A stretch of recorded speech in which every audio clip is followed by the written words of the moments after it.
परमेश्वर के दैनिक वचन। सभी मनुष्य यीशु का सच्चा रूप देखना चाहते हैं और सभी उसके साथ रहने की इच्छा करते हैं। मुझे नहीं लगता कि कोई भाई बहन ये कहेगा कि वो यीशु को देखना या उसके साथ रहना नहीं चाहता। यीशु को देखने से पहले, देहधारी परमेश्वर को देखने से पहले तुम लोगों द्वारा तमाम तरह के विचार रखने की संभावना है। उदाहरण के लिए, यीशु के रूप के बारे में, उसके बोलने के तरीके, उसकी जीवन शैली इत्यादि के बारे में। लेकिन एक बार उसे वास्तव में देख लेने के बाद तुम लोगों के विचार तेजी से बदल जाएंगे। ऐसा क्यों होता है? क्या तुम लोग जानना चाहते हो? यह सच है कि मनुष्य की सोच नजरअंदाज नहीं की जा सकती, लेकिन इससे भी बढ़कर मसीह का सार इंसान द्वारा किए जाने वाले किसी भी परिवर्तन को सहन नहीं करता। तुम लोग मसीह को अविनाशी या एक संत मानते हो, लेकिन कोई भी उसे दिव्य सार रखने वाला सामान्य मनुष्य नहीं मानता। इसलिए दिन रात परमेश्वर को देखने की लालसा रखने वालों में से अनेक लोग वास्तव में परमेश्वर के शत्रु हैं और परमेश्वर के साथ असंगत हैं। क्या ये मनुष्य की गलती नहीं है? तुम लोग अभी भी ये सोचते हो कि तुम लोगों का विश्वास और तुम्हारी निष्ठा तुम्हें मसीह का चेहरा देखने योग्य बनाने के लिए पर्याप्त है। लेकिन मैं तुम लोगों से आग्रह करता हूं कि तुम अपने आप को और ज्यादा व्यवहारिक चीजों से युक्त कर लो, क्योंकि अतीत, वर्तमान और भविष्य में मसीह के संपर्क में आने वालों में से अनेक लोग असफल हो गए हैं या हो जाएंगे। वे सभी फरीसियों की भूमिका निभाते हैं। तुम लोगों की असफलता का क्या कारण है? इसका वास्तविक कारण यह है कि तुम्हारी धारणाओं में एक ऐसा परमेश्वर है जो ऊंचा और प्रशंसनीय है, लेकिन सत्य वैसा नहीं है जैसा मनुष्य चाहता है। न केवल मसीह ऊंचा नहीं है, बल्कि वो विशेष रूप से छोटा है। न केवल वो मनुष्य है, बल्कि वो एक साधारण मनुष्य है। न केवल वो स्वर्ग में आरोहित नहीं हो सकता, बल्कि वो पृथ्वी पर भी स्वतंत्रता पूर्वक नहीं घूम सकता।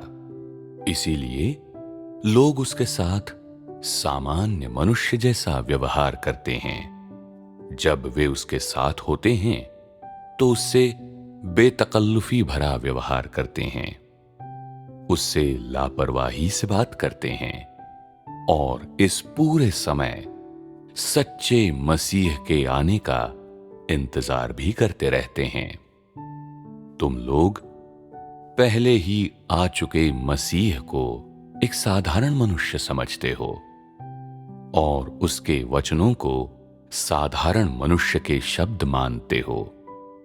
इसीलिए तुम लोगों ने मसीह से कुछ भी प्राप्त नहीं किया है, बल्कि अपनी कुरूपता ही प्रकाश में पूरी तरह से उजागर कर दी है। मसीह के संपर्क में आने से पहले तुम लोग ये मान सकते हो कि तुम्हारा स्वभाव पूरी तरह से बदल चुका है, कि तुम मसीह के निष्ठावान अनुयायी हो, कि तुमसे ज्यादा मसीह के आशीष पाने के योग्य कोई नहीं है। और ये कि कई मार्गों पर यात्रा कर लेने, बहुत सारा काम कर डालने और बहुत परिणाम ले आने के कारण तुम निश्चित ही उनमें से एक होगे जिन्हें अंततः मुकुट मिलेगा।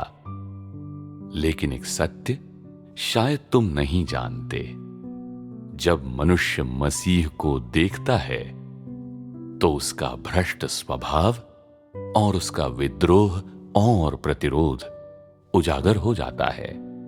और उस समय उजागर होने वाला विद्रोह और प्रतिरोध किसी अन्य समय की तुलना में ज्यादा पूर्ण रूप में और पूरी तरह से उजागर होता है। ऐसा इसलिए है क्योंकि मसीह मनुष्य का पुत्र है, मनुष्य का ऐसा पुत्र जिसमें सामान्य मानवता है। इसलिए मनुष्य न तो उसका सम्मान करता है और न ही उसका आदर करता है।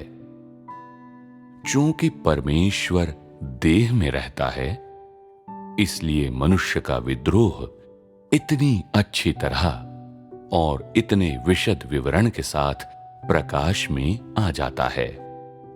अतः मैं कहता हूं कि मसीह के आगमन ने मानव जाति का समस्त विद्रोह उजागर कर दिया है और मानव जाति का स्वभाव बहुत स्पष्ट कर दिया है। इसे कहते हैं बाघ को फुसलाकर पहाड़ के नीचे लाना और भेड़िए को फुसलाकर उसकी गुफा से बाहर लाना। क्या तुम ये कहने की कल्पना करने की हिम्मत कर सकते हो कि तुम परमेश्वर के प्रति निष्ठावान हो? क्या तुम ये कहने की कल्पना करने की हिम्मत कर सकते हो कि तुम परमेश्वर के प्रति पूर्ण आज्ञाकारिता दिखाते हो?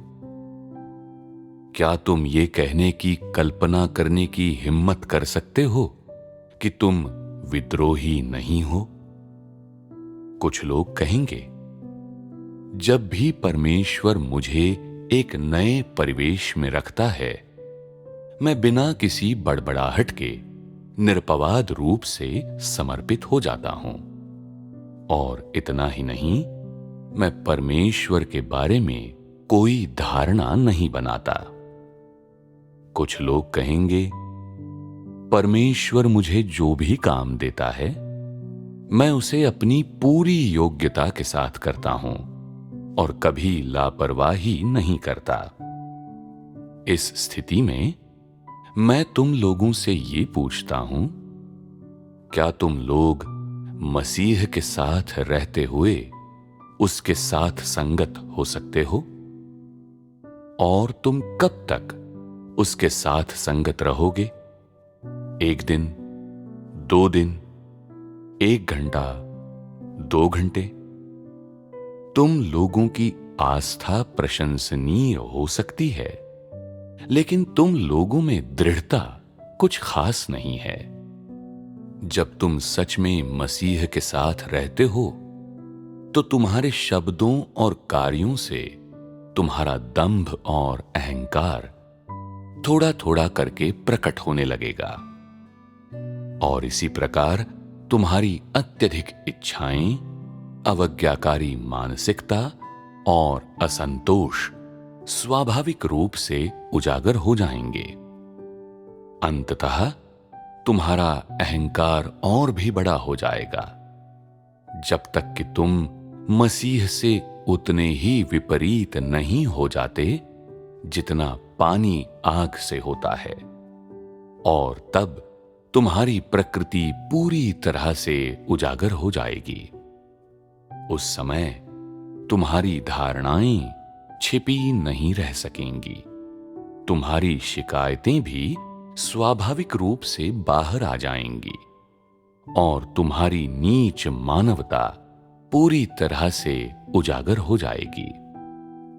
किंतु फिर भी तुम अभी भी अपनी विद्रोहशीलता स्वीकारने से इनकार करते हो और उसके बजाय ये मानते हो कि ऐसे मसीह को स्वीकार करना मनुष्य के लिए आसान नहीं है।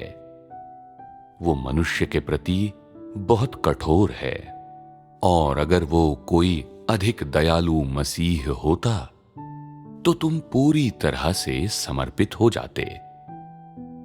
तुम लोग ये मानते हो कि तुम्हारी विद्रोहशीलता जायज है।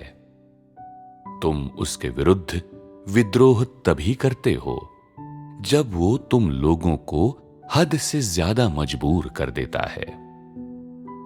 तुम लोगों ने कभी ये विचार नहीं किया कि तुम मसीह को परमेश्वर नहीं मानते, कि तुम्हारा उसकी आज्ञा का पालन करने का इरादा नहीं है, बल्कि तुम ढिठाई से ये आग्रह करते हो कि मसीह तुम्हारी इच्छाओं के अनुसार काम करे। और जब वो एक भी काम ऐसा करता है जो तुम्हारी सोच के विपरीत होता है, तो तुम मान लेते हो कि वो परमेश्वर नहीं, मनुष्य है। क्या तुम लोगों में से कई लोग ऐसे नहीं हैं जिन्होंने उसके साथ इस तरह से विवाद किया है? आखिर वो कौन है जिस पर तुम लोग विश्वास करते हो, और तुम लोग किस तरह से खोजते हो?